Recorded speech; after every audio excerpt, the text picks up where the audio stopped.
I'm going to take you through a journey of me grocery shopping this week and show you exactly what we buy and how much it costs, and prove to you how you can grocery shop and stay in budget. Hello and welcome back to the channel. My name is Natasha. If you're new here, nice to meet you. And if you're a returning Mountain Valley Refuge subscriber, thanks for joining us again. Today I'm going to be sharing with you guys how much we spend on our grocery budget every month. I'm also going to be sharing with you how you can buy groceries on a low budget, and how you can grocery shop and save money, but also what are some of the cheapest foods that you can buy at the grocery store.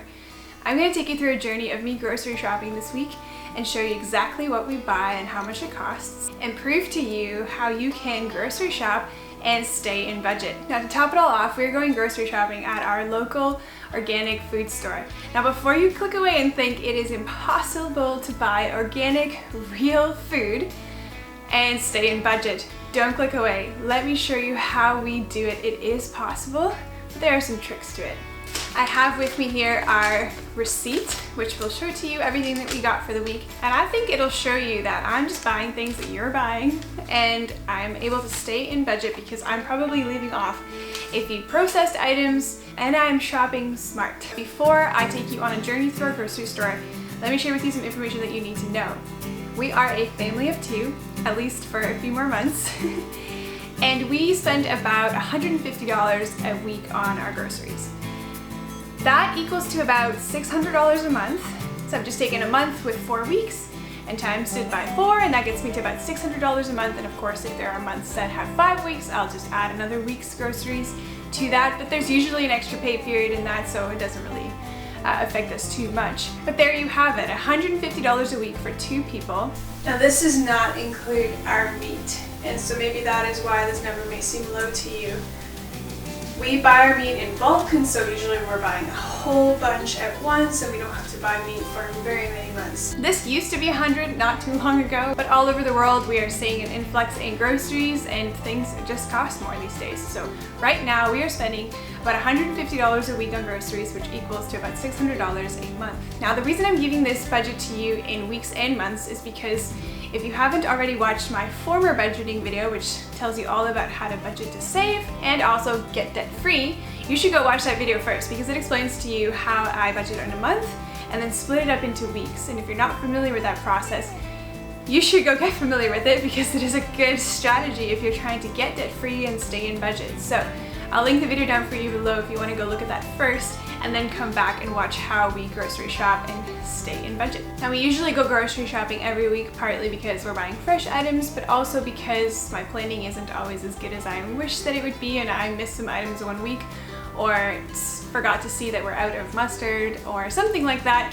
And also because I am only spending $150 a week, I know there are some weeks where I have to let something go and think, okay, I'm gonna get that next week. So that helps us to stay in budget, but I'm usually going every single week. And instead of allowing myself to spend $600 for the month, so I'm walking into the store with the idea that I can spend $600, instead of that, I'm going into the grocery store knowing that I only have $150 to spend this time. And that helps me to stay frugal and decide, what do we really need to eat in a week? Because realistically, I'm gonna be back here next week, so whatever I am not totally out of, maybe I can stretch that for the week and get it next week. And that is $150 including tax. So I know that before I get to that till, I've got to be a little bit below $150, because when I add all of the supplies together, I need to leave room for tax. Now, if you're wondering how we shop at an organic food store, buying real food on a low budget, let me fill you in on how I get this right. I pretty much only shop the exterior of the grocery store. Most grocery stores have all of the fresh produce on the exterior parts of the store.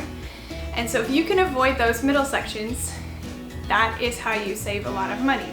Now, what this means is that I'm buying little to no packaged items or processed food. Something that someone else has already done for me to save me time that I am gonna pay them for and pay them a lot of money for.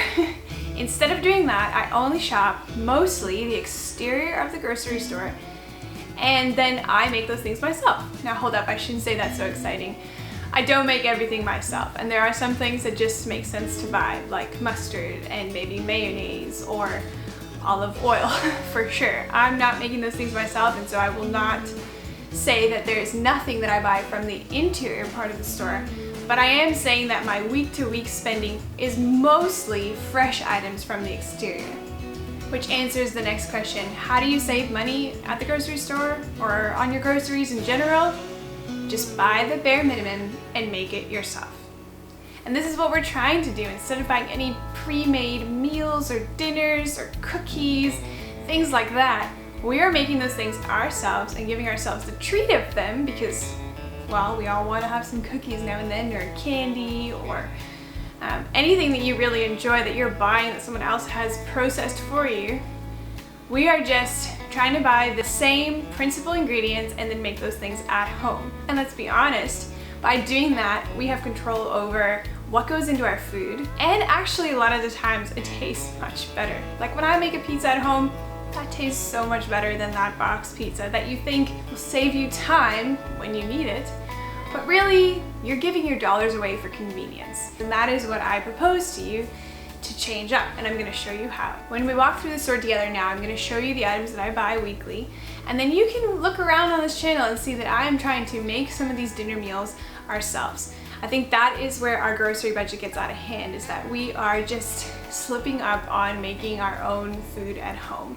It is so much more convenient to just buy something that has already been made, like a pre-made meal, or bread, sandwiches, coleslaw, instant mashed potatoes, or macaroni and cheese in a box, chilies, soups, pre-made croissants, ice cream. Instead of buying these things that have already been made for us, let's be selective or try making them ourselves. So what are the cheapest grocery items that you can buy right now and save money on your budget?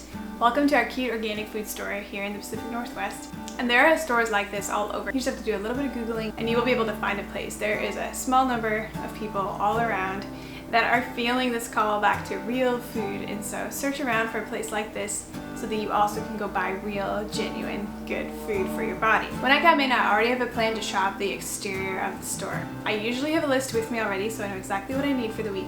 And this also keeps me on target. I am not getting distracted looking at other things that I may want to buy, and that will take me way out of my budget, but I know what I need for that week, what we are out of, that we usually eat. So I'll start to the left, where I'm met with garlic, potatoes, onions, real food and juicy tomatoes. And so from this I can pick, if we are out of onions and potatoes, I will pick some up from here. Sometimes I'll grab ginger if we're low on that, or garlic. And then to my right, there's a stand of bananas, so I usually grab our weekly bananas from here. Now when I'm buying bananas, I will kind of count how many days it'll be until I get back here realistically.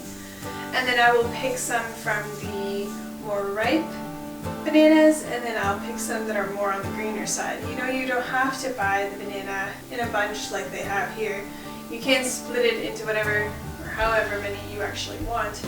And so sometimes if I know I'm not going to be back for 7 or 8 days, I will pick some that are more ripe for immediate eating, and then make sure that I pick up a bunch that is a bit more green for those last few days before I make it back here to the store. And then in this long wall I have vegetables on one side and fruit on the other. And so I'll pick up a few vegetables, maybe 2 or 3 that we can stretch for the week.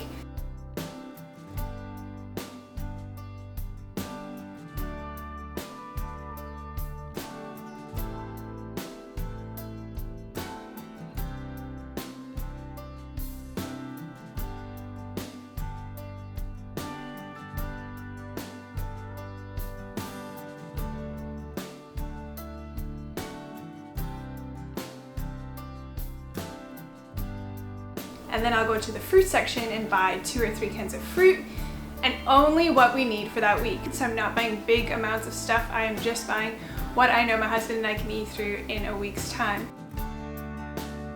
Now a few tips here on buying when you are buying in an organic food store like this, or some food sections in your grocery store may have this where you can pick your produce, put it in a bag, and weigh it. I kind of grew up with the mentality that that would be more expensive, so why on earth would you hand pick your items one by one and then weigh them and pay more when you can just pick up a bag and it looks so cheap when you buy the bag for, let's say, $5 or $8. That seems like a good price for all this stuff, but that's not always the case. Sometimes it is better to actually weigh your items, and so I have done a test for multiple things, including vegetables and fruit, different varieties of each, and seen, like, is this cheaper to buy in a bag like this, or is it actually cheaper to buy by pound? And I think that will change on the fly, because sometimes you're gonna pay more per pound for something depending on what season you're in, and sometimes it is just cheaper to buy it in a bag. But one word of caution, the reason I like to actually hand pick my items and weigh them up myself is because I get to get a first-hand look at what I am picking up. Is it still good quality? Is it starting to age? Is there a mold spot on it? Is it soft and mushy? You know, you really get to interact with the product before you're loading it in and paying for it. Now I'll walk this over to the scale and I'll weigh each item, so that way I know, you know what, I've overshot here. This is gonna be too much. Maybe I can let one orange go. We could do one orange less this week. Or that's not enough mushrooms. I can actually stash up some more and just go heavy on the mushrooms this week, because that's a small price to pay for this amount of mushrooms. Something like that. But getting to interact with the item itself and then weighing it and determining how much it will cost has really made me think about, am I willing to spend this much for this amount of food? Knowing that it is real food, right? This is not mushrooms that came from who know where, or oranges that were grown in some kind of controlled environment, highly genetically modified, etc., right? I know that I'm paying for a product that has been grown in ideal conditions somewhere out in nature with organic practices in mind. So am I willing to pay for the convenience of this being brought to me and also being grown in kind of strenuous conditions, not in a mass production kind of style, like you would when you were buying commercially and all they care about is progress, not about quality. So that is a summary of why I think it is important to pick each item one by one. You also can't really see what is inside of the bag, and so sometimes I have bought oranges or potatoes, gone home, and there's one or two rotten in there already. They specifically put nice pictures on the outside of those bags so that you can't see inside and actually have a good look at the stuff you're about to buy. So sometimes you think you're buying a lot for little, but you may actually be buying some rottenest things because, well, it's harder to spot, and you know what, it's been packaged that way because you aren't going to be individually looking at it and making a judgment call. So worthwhile considering both, and there has been times where buying in a bag is actually cheaper, and so I would usually just kind of spend some time actually trying to feel each item and see into the side of the bag and determine, is this going to be a good batch to buy. I also usually buy a pack of wraps every week because we like to eat wraps, and I just do not make my own wraps yet. One day, hopefully. So that is a packaged item that I am buying here until I learn how to make that. We do bake our own bread, so we don't have to buy any bread here. All I have to buy is flour. We already have water and salt at home usually. Although some weeks I have to buy salt here, so then I'll just include that in my regular budget and something else will go that week. And then I walk over to the dairy section. Here I'll usually pick up a butter a week, which whether we need it or not, that'll just help me stay in the expense of butter each week, and I always have some. If we are doing a big baking session or cooking session, I've always got butter. And then I usually also buy a tub of yogurt and recently a package of hummus. Yes, that is packaged. I could make my own yogurt, I could make my own hummus, totally. And I am trading my dollars for these items, knowing full well that those are things that I can make myself, and one day I really hope to make those things myself. But that's just not a reality for us right now. We are not buying milk from the store, so I don't have plenty of milk to be making my own yogurt. So right now it makes more sense for me to buy yogurt. And I just have not been able to make hummus as good as this package of hummus, and so I indulge some weeks if I have money left over in our budget and buy a little container of hummus for us to enjoy. Moving back into the center aisle while I am going along, I usually pop in here to quickly pick up some cereal. This is also something that I'm not making yet, and so I will buy it from the store. I don't even know how you would even begin to make your own cereal, so I buy some cereal here as well. And then this is where I would normally be buying our flour if we are buying flour to make bread.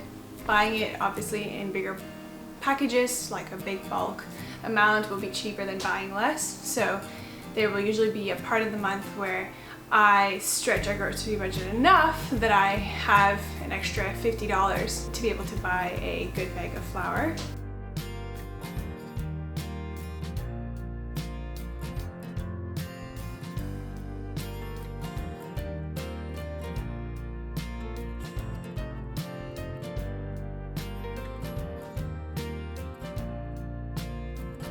Sometimes I also have to pick up some sugar if we're out.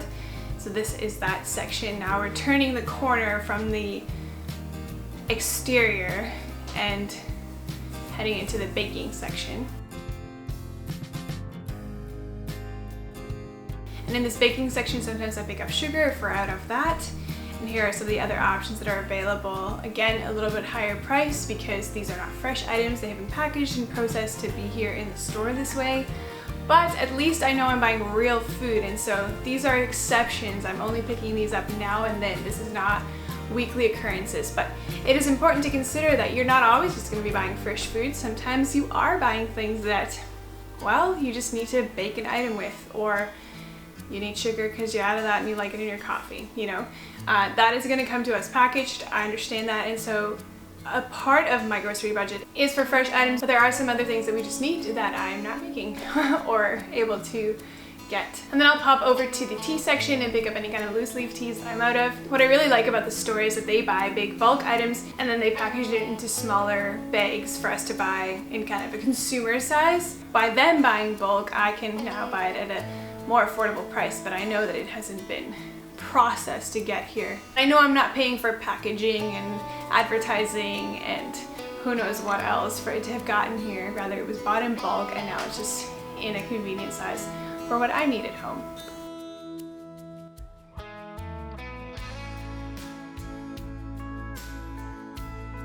And then on my way to the till, I will stop, run through my list, make sure I got everything that I needed, and then I will count everything that is in my cart. Now, I don't always remember how much everything is, and if I don't know how much it costs, I'll usually blanket it for $10. And I'll make sure that I'm way below budget so that there is still room for tax. Now, if I see that I'm over, I will contemplate between two items and I may put them on the lower rack, knowing that when I get to the end and I see the full total, I have to decide between these two items depending on how much money is left over. Yes, staying in budget takes being tough with yourself, and it is not always easy, but you have to make some of these changes if you want to stay in budget and grocery shop conveniently like we do, buying real good food. It just comes with the territory. You have to make tough decisions, and so this is a way that you can do that. Now, I have also gotten to the till and then been way over budget and said, hold on a moment, I'm gonna run back and grab a bag of chips or go grab some ice cream, and been able to treat ourselves with that. So we are not under any pressure to stay in a tight budget. There is reward in leaving out some processed items and now and then being able to get a treat that has been processed, like ice cream or chips. But that will be the first thing to go if I get to the till and I am close to my budget or over it. And just like that, all of these items in my cart, it doesn't seem like a lot, it's enough for us for a week to eat well, to eat very well. And if you get into the habit of shopping this way, it may not happen at first, but over time, when you are in this routine, you have enough from last week that frees you up to buy other things this week. So that is how we never lack. We're always just in this routine of getting what we need for that week, and $150 does us plenty. Now, that may look different for you depending on what area you live in or how many people are in your family, and so be realistic, set a goal that is difficult, but you are able to make it. Of course, you don't want to crush yourself. Something that is impossible that you're not going to meet every single week is just useless, and only you will know what that barrier is for yourself.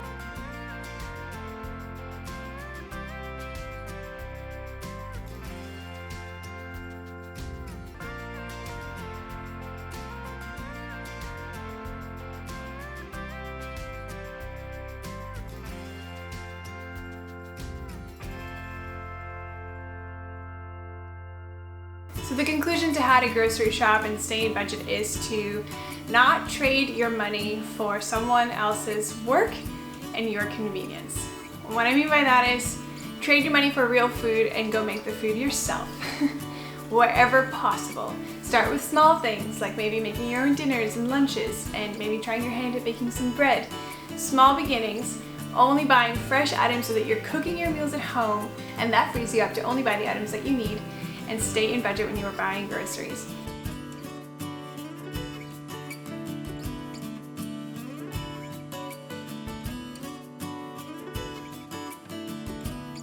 check out that video on how to get your monthly spending and then split it up into weeks. That is very helpful and helps us to stay on track each month and not overspend on our groceries. And if there is something big that we need to buy, I'll include that into a different budget, like a miscellaneous budget that we just, once in a blue moon, we have to spend a little bit more on. Now, if you got to the end of this video and you're wondering, well, lady, where do you include your toilet paper and dishwashing liquid? How does that all factor into this? It factors into this budget as well.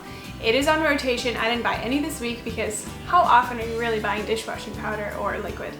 Not all that often, right? Once in a blue moon. And maybe that week, hopefully it's on a week where we don't have to buy as many vegetables, or we didn't eat our wraps last week and so the wraps is now compensating for our dishwasher.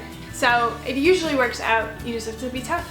Don't make any exceptions. So instead of trading your dollars for convenience, rather just treat yourself, take the time, and be invested in making your own food. And that is what this channel is all about. We are figuring how to take these needs of day to day and make them our playground. We want to learn how to make our own food, grow our own food, make beautiful things for our home, and reap the benefits of actually just being involved in these processes ourselves instead of paying someone else to do it for us. But I hope that this video has been helpful to you and given you some ideas on how to grocery shop and save a little bit of money.